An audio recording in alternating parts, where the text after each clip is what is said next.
Ay mga kamengay, so ito na nga, pag walang magawa sa bahay, yan, kahanap-hanap ng ulam, grabe, ang talong, sitaw, hanggang doon yan,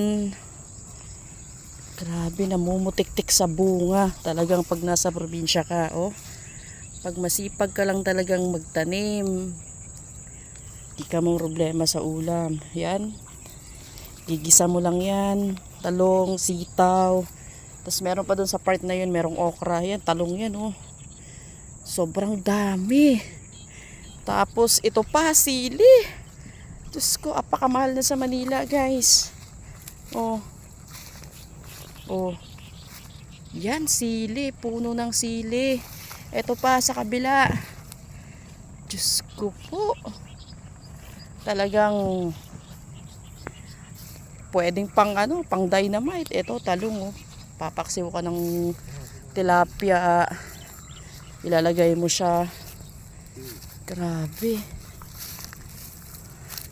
So mamaya ulit mga kamengski, bye bye.